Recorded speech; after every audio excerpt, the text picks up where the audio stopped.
नमस्कार मु दीपक सेनापति। आज सुनिबा गोटे पुरातन कहानी लोभी बणिक। परिवेषण परशुराम बेहेरा।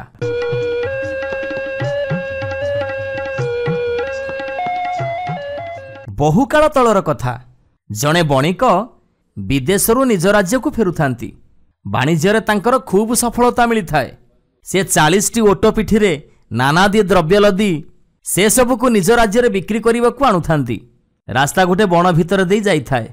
हठात संध्या बेले दले डाकू आसी तांकर समस्त संपद को लुटि नहीं गले। जो केते जण लोकंकु बणिक तांको ओटंग सहित चलिबा निमंते विदेशरू चुक्ति करिकि आनिथिले, सेमाने देखिले बणिक तांको किछि पैसा पत्र देई परिबेनी। सेमाने सेमिति बणिक को बण भितर छाड़ी देई निज राज्य को फेरी गले। बण भितर असहाय बणिक निज कपाଳରେ कराघात करी गोटे गछ मूଳରେ बसी थांती। राति पाहिला। पाखरे गोटे पहाड़। से पहाड़र गोटे गुंफा भितरु बाहरी आसिले जणे साधु महात्मा। से बणिक को पचारिले, बापा कौन हैला, काई केते दुख? बणिक जनक उत्तर देले, हे साधु बाबा, मोर सर्वनाश हो गला। 2 वर्ष काल विदेश रे व्यापार वाणिज्य करी जहा मु अर्जन करिथिली सेई अर्थरे आम राज्य रे विक्रय करिबा निमंते नाना वस्तु संग्रह करी मु फेरुथिली। डाकू माने मोर सबु जिनिस नै गले। मु एबे निस्सो। तापर साधु पचारले, देख बाबा, जे पर्यंत तो देहरे प्राण अछि तू केबे निस्सो नुह। अच्छा, जेते द्रव्य तू हरेइलु सुना हिसाब रे तार मूल्य केते हबो? बणिक कहिले, साधु बाबा, अंतत अधथलिए सुना हबो। साधु कहिले, तू जमा चिंता करनी। मु तो ओटमानंक पिठिरे 2 थली करी 80 थली सुना लदी देबी। तेबे तू मते 20टी सुना बोझेई ओट देई बाकी 20टी नहीं जीवु। एबे राजी तो? आनंदरे बणिक कहिले, बाबा 20टी कहीं, आपण 39टी ओट रखिदेले भी मोर किछि आपत्ति नहीं। मात्र 2 थली सुना पाईगले मु तो जने जमीदार बनी जीवी।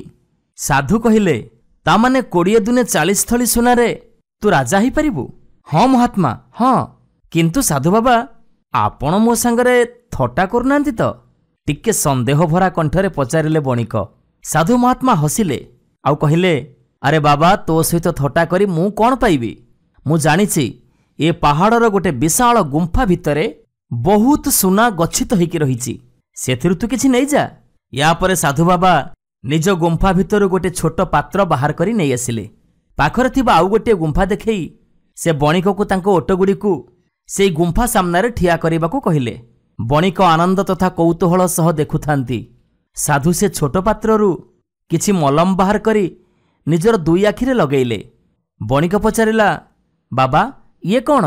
साधु कहिले, एई मलम आखिरे लगेइले, एई मलम को आखिरे लगेइले जाबतीय गुप्तधन देखा जिवो, नहले से सब को पाइबा असंभव। साधु गुंफा भितरे पसी 2 थली सुना बाहर करी आनुथांती। बणिक गोटिए परे गोटिए ओटो पिठिरे से सब को जत्न सहकार रखुथांती। 40टी जाको ओटो पिठिरे सुना भार बोझेई ही गला। बणिक प्रति थली को खोलिकी देखि नउथांती वास्तविक से सब सुना कि नुह। सबा आगरे गोटे ओटो चलिले, बाकी सब ओटो तांको पछरे चलिबार तालीम पाइथांती। बणिक 20टी ओटो साधुंको पाई छाड़ी बाकी 20टी ओटो को नहीं विदाय सकाशे प्रस्तुत हेले। साधु बाबा तांको कहिले, तमे पाख गाँ को जाई मो कथा कहिबो। संगे संगे तमे जेते जण लोक चाह सेते जण तम संगरे जीवाकू बाहरी पड़िबे। आउ तम घरे पहुंचीबा परे सेमानंकु तमे तांकर यथार्थ पारिश्रमिक देइदबो। आज्ञा, कहिले बणिक। किंतु से हाथ जोड़िकी रहिले। साधु पचारले, आउ कौन किछि कहिबार अछि कि? बणिक कहिले, बाबा आपण 20टी सुना बोझेई ओटो नै कौन करिबे? साधु गंभीर भावरे कहिले, से कथा जानिबा तमर कौन दरकार? जाओ, सुरुखुरे तमे तम घरे पहुंच। बणिक 20टी ओटो नै किछि बाट जाई पुणी फेरी आसिले साधुंको पाखकू। हाथ जोड़ी कहिले, बाबा आपण 10टी ओटो रखिले हुंतानी? बाबा कहिले, काहेकि न चलिबो, सबु चलिबो। या परे साधु 10टी ओटो तांको सहित नै जिबा पई बणिकंकु कहिले। बणिक खुशी हेई 30टी ओटो धरी आगकू चलिले। किछि बाट गला परे पुणी हठात दौड़ी आसी पुणी साधुंको पाखरे पहुंचिले। आ कहिले, आज्ञा महात्मा, आपण तो कहिले सबु चलिबो, तेबे बाकी 10टी ओटो मु नै गले चलिबो? साधु कहिले, हौ तमे नै जाओ। एबे बहुत खुशी मनरे बणिक 40टी जाको ओटो धरी आगकू चलिले। କିନ୍ତୁ ଅଧିକ ଦୂର ନୁହଁ। ସେ ପୁଣି ଫେରି ଆସି ସାଧୁଙ୍କୁ କହିଲେ, ହେ ସାଧୁ ମହାତ୍ମା, ଆପଣ ତ ବୈରାଗୀ ମଣିଷ। ସେ ମଲମ ଆପଣଙ୍କର କୋଉ କାମରେ ଲାଗିବ? ସେଇତକ ମୋତେ ଦେଇଦେଲେ ହୁଅନ୍ତାନି? ନା ବାବା, ସେ ମଲମ ତମର କିଛି କାମ ଦେବନି। ସାଧୁ କହିଲେ, ଦେଇଦିଅନ୍ତୁ ଆଜ୍ଞା, ଦେଇଦିଅନ୍ତୁ ସେ ମଲମ। ଏହା କହି ବଣିକ ସାଧୁଙ୍କ ହାତରୁ ସେ ଟିକି ପାତ୍ରଟିକୁ ଏକ ପ୍ରକାର ଛଡ଼େଇ ନେଲେ। ସାଧୁ ବଣିକଙ୍କୁ ଚେତାବନୀ ଦେଲେ, ସାବଧାନ, ତମେ କେବେ ବି ତାକୁ ବ୍ୟବହାର କରିବନି, ନହେଲେ ତମର ବହୁତ ଅସୁବିଧା ହେବ। କିନ୍ତୁ ବଣିକ ସେ କଥା ଜମା ଶୁଣିଲେନି। ଆଉ କେତେ ଗୁପ୍ତଧନ ସେ ପାହାଡ଼ ଗୁମ୍ଫାରେ ଅଛି ତାହା ଜାଣିବାକୁ ସେ ଅତିଶୟ ଉତ୍କଣ୍ଠା ବୋଧ କରୁଥିଲେ। ଆଉ ଜାଣିଲା ପରେ ସେ କେତେବେଳେ ସମୟ ଦେଖି ଆସି ସେ ସବୁକୁ ବୋହି ନେଇଯିବେ। ସେ ଅଧୈର୍ଯ୍ୟ ହେଇ ସାଧୁଙ୍କ କଥା ନ ଶୁଣି ସାଙ୍ଗେ ସାଙ୍ଗେ ସେ ମଲମକୁ ଆଖିରେ ଲଗେଇଦେଲେ। ବାସ୍, ତାପରେ ବଣିକ ହେଇଗଲେ ସମ୍ପୂର୍ଣ୍ଣ ଅନ୍ଧ। ହେ ସାଧୁ ମହାତ୍ମା, ହେ ସାଧୁ ବାବା, ଏସବୁ କ'ଣ ହେଇଗଲା ମୋର? ମୋତେ ତ ଏବେ କିଛି ଦେଖାଯାଉନି। ମୁଁ ଅନ୍ଧ ହେଇଗଲି ବାବା, ମୋ ଦୃଷ୍ଟିଶକ୍ତି ମୋତେ ଫେରେଇ ଦିଅନ୍ତୁ, ମୋତେ ଟିକେ ଦୟା କରନ୍ତୁ ବାବା। ଏମିତି ଅନେକ ପ୍ରକାର ଚିତ୍କାର କରୁଥାଏ ବଣିକ, ହେଲେ କୌଣସି ଉତ୍ତର ଆସିଲାନି। ତାପରେ ବଣିକ ପୁଣି କହୁଥାନ୍ତି, ହେ ସାଧୁ ବାବା, ତମେ 20ଟି ଅଟୋ ରଖ, ବିନା ଆଖିରେ ମୁଁ କ'ଣ କରିବି? ହେଲେ ସାଧୁ ବାବାଙ୍କ ପାଖରୁ କିଛି ବି ଉତ୍ତର ଆସିଲାନି। ସେ ପୁଣି ଥରେ କହିଲେ, ହେ ସାଧୁ ବାବା, ତମେ ଏଥର ସବୁ ଅଟୋ ରଖିନିଅ, ମୋର କିଛି ଦରକାର ନାହିଁ ବାବା, କେବଳ ମୋତେ ମୋ ଆଖି ଫେରେଇ ଦିଅ। ବଣିକର ଚିତ୍କାର କେବଳ ପାହାଡ଼ରେ ପ୍ରତିଧ୍ୱନିତ ହେଲା ସିନା, ତାଠୁ ଭିନ୍ନ ଆଉ କିଛି ବି ଆବାଜ ଆସିଲାନି। ବେଶ କିଛି ଦିନ ପରେ ସେ ବଣିକକୁ ତାଙ୍କ ରାଜ୍ୟର କିଛି ତୀର୍ଥଯାତ୍ରୀ ଦେଖିଲେ। ବଣିକ ଜଣକ ନିଜର ଚକ୍ଷୁ ହରେଇ ଭିକ୍ଷା ମାଗି ଚଳୁଥିଲେ। ତୀର୍ଥଯାତ୍ରୀମାନେ ତାଙ୍କୁ ନେଇଯାଇ ତାଙ୍କ ଘରେ ଛାଡ଼ିଲେ।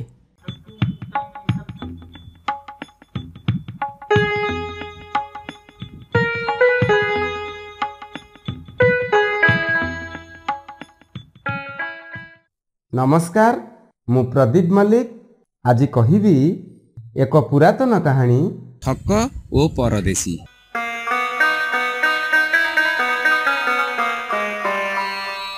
ଅନେକ ଦିନ ତଳର କଥା। ଜଣେ ପରଦେଶୀ କିଛି ଅର୍ଥ ଉପାର୍ଜନ କରି ପ୍ରବାସରୁ ନିଜ ଘରକୁ ଫେରୁଥିଲେ। ବାଟରେ ଜଣେ ଠକ ସହିତ ଭେଟ ହୋଇଗଲା। ଠକ ପଚାରିଲା, ଭାଇ, କୁଆଡ଼େ ଯାଉଛ? ପରଦେଶୀ କହିଲା, ମୁଁ ଅନ୍ୟ ଏକ ଦେଶକୁ ରୋଜଗାର ପାଇଁ ଯାଇଥିଲି, ବର୍ତ୍ତମାନ ନିଜ ଗାଁକୁ ଫେରୁଛି।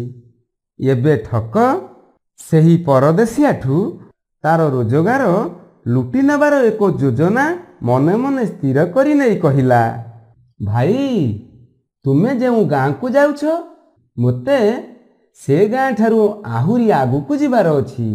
ଆସ ସାଙ୍ଗ ହୋଇ ଗପସପ କରି ଚାଲିଯିବା। ଗପସପ ହୋଇଗଲେ ବାଟ ଚାଲିବାର କଷ୍ଟ ଜଣାପଡ଼ିବ ନାହିଁ। ପରଦେଶିଆର ଗାଁ ଥିଲା ବହୁତ ଦୂର। ବାଟରେ ଏକ ସାଥୀ ପାଇ ପରଦେଶୀ ଖୁବ୍ ଖୁସି ହେଲେ। ଗପସପ କରି ଆଗକୁ ଚାଲିଲେ।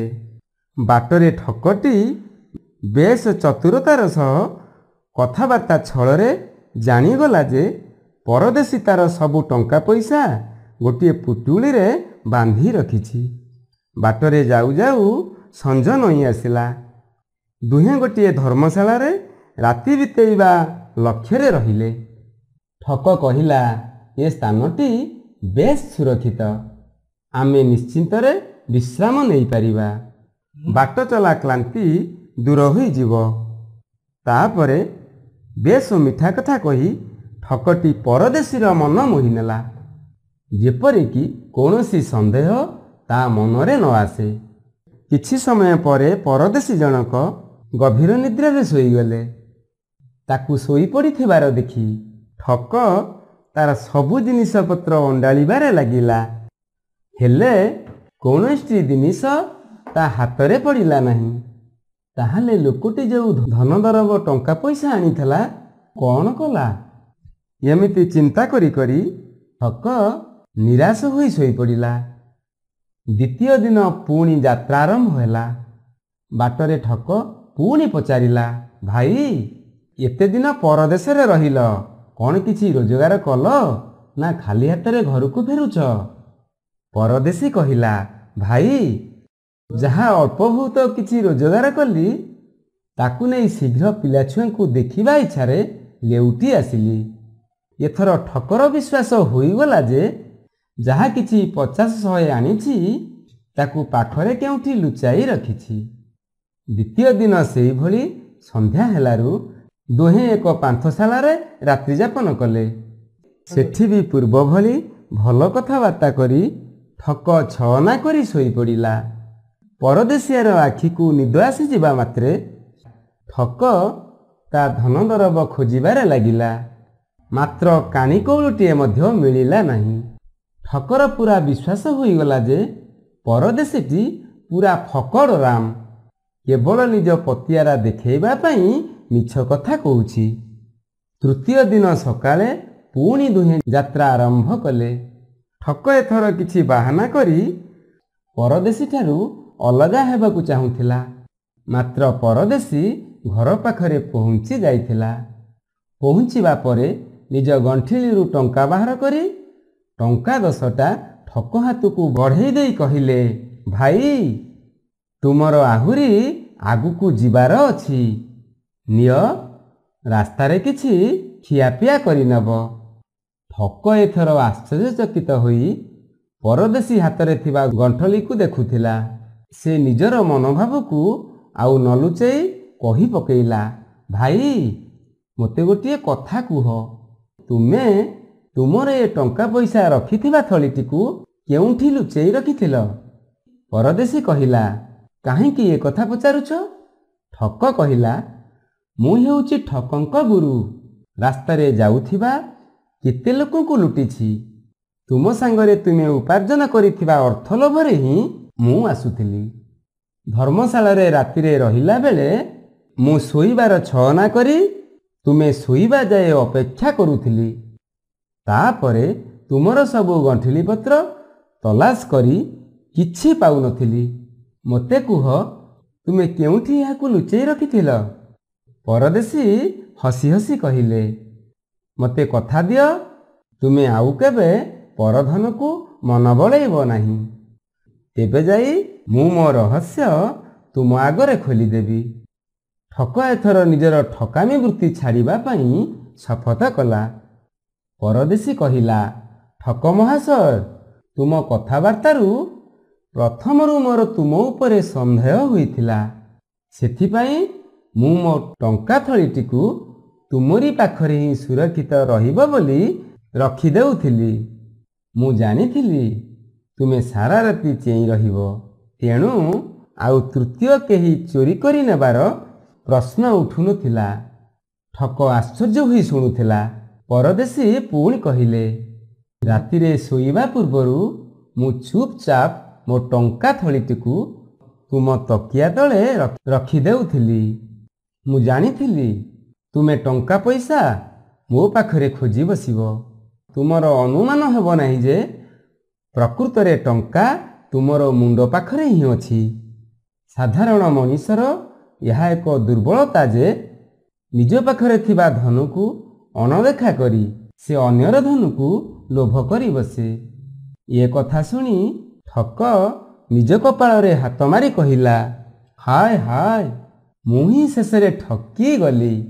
ଯେଉଁ ଦରବକୁ ମୁଁ ବାହାରେ ଖୋଜୁଥିଲି ତାହା ମୋରି ପାଖରେ ହିଁ ଥିଲା, ଅଥଚ ମୁଁ ଜାଣିପାରୁନଥିଲି। ପରଦେଶୀ କହିଲେ, ଭାଇ, ଆଉ ବୃଥା ଭାବନା କର ନାହିଁ। ଧନ ତୁମରି ପାଖରେ ହିଁ ଅଛି। ଅନ୍ୟ ପାଖରେ ନ ଖୋଜି ନିଜ ପାଖରେ ହିଁ ଖୋଜିଲେ ପାଇଯିବ। ତୁମ କର୍ମରେ ହିଁ ରହିଛି ଅସଲି ଅର୍ଥ। ତୁମେ ସାଧୁତାର ସହ ଶ୍ରମ କରି ଉପାର୍ଜନ କର। ସେହି ପରଦେଶୀର କଥାରେ ଉଚିତ ଶିକ୍ଷା ପାଇ ଠକ ଏଥର ନିଜେ ଉପାର୍ଜନ କରି ଚଳିବା ପାଇଁ ମନ ସ୍ଥିର କରି ସେଠାରୁ ବିଦାୟ ନେଲା।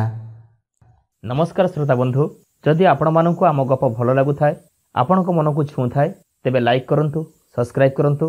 ସୁନ୍ଦର ସୁନ୍ଦର କାହାଣୀ ନେଇ ଆମେ ପୁଣି ଆପଣଙ୍କ ପାଖରେ ଆଗକୁ ଆସିବୁ। ଆପଣ ସବସ୍କ୍ରାଇବ୍ କରିବା ପରେ ବେଲ୍ ଆଇକନ୍କୁ ଦବାଇବା ପାଇଁ କେବେ ବି ଭୁଲିବେନି।